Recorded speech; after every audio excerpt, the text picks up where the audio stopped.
Supreme court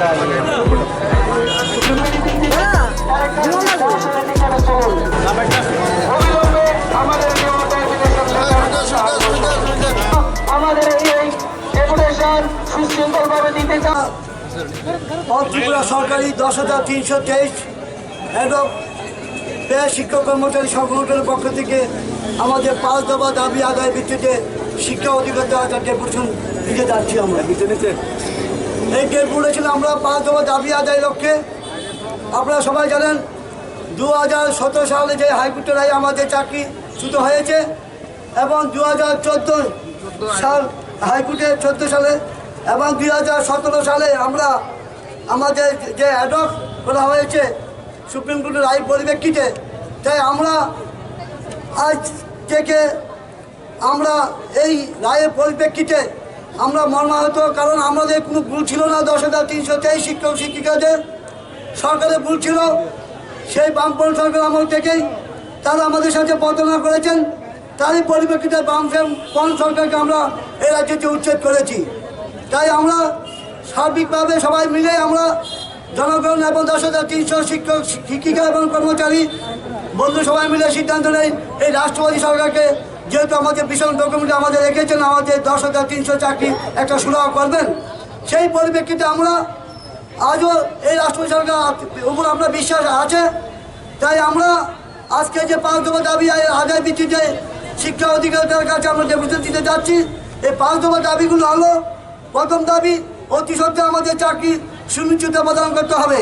আমাদের মধ্যে যারা পরাজয় হয়েছেন তাদের পরিবারবর্গকে সব ধরনের আর্থিক সহযোগিতা এবং চাকরির ব্যবস্থা করতে হবে।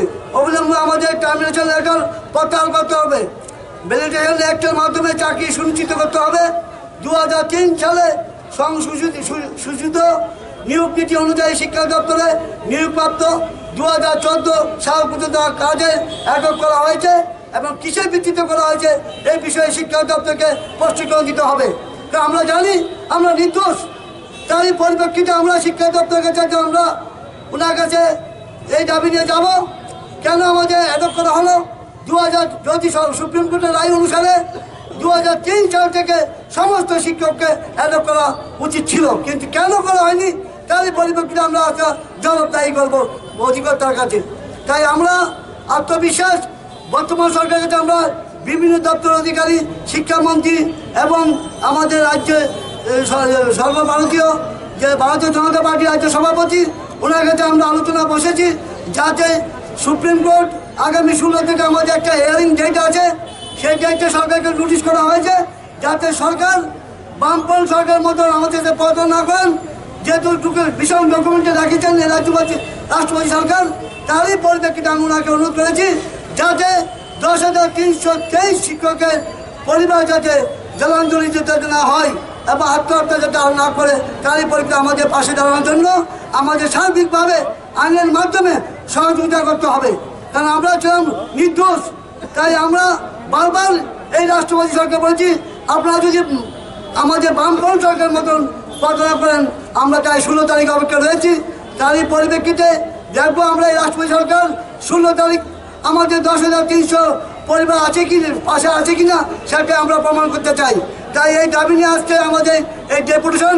তাই আমি সমস্ত মিডিয়া বন্ধু এবং আরোগ্য দপ্তরকে প্রথমে সম্মান জানিয়ে বলছি এবং 10,323 শিক্ষক শিক্ষক যারা দূর দূরান্ত বিভিন্ন ডিস্ট্রিক্টে এসেছেন সমস্ত শিক্ষককে আমি এই রাজ্যে সেই সংগঠনের পক্ষে সবাই অভিনন্দন জানাচ্ছি।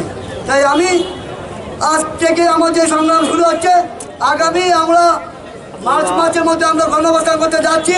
আজকে এই মিডিয়া চ্যানেল বা বন্ধুদের মাধ্যমে আমি সমস্ত ত্রিপুরা 10,323 শিক্ষকদের অনুরোধ করবো এই গণঅবস্থানে আমরা আওয়াজ তুলবেন। মনে হয় আমরা সিদ্ধান্ত নিয়েছি 15 বা 16 তারিখ আমরা গণঅবস্থান হবে আগরতলা শহরে। তাই আমি এই মিডিয়া বন্ধুদের আমাদের প্রচারটা নিয়ে যাবেন এবং 10,300 পরিবারবর্গকে নিয়ে আসার জন্য 10,323 শিক্ষককে আমি অনুরোধ করছি এই সংগঠনের পক্ষ থেকে। ধন্যবাদ।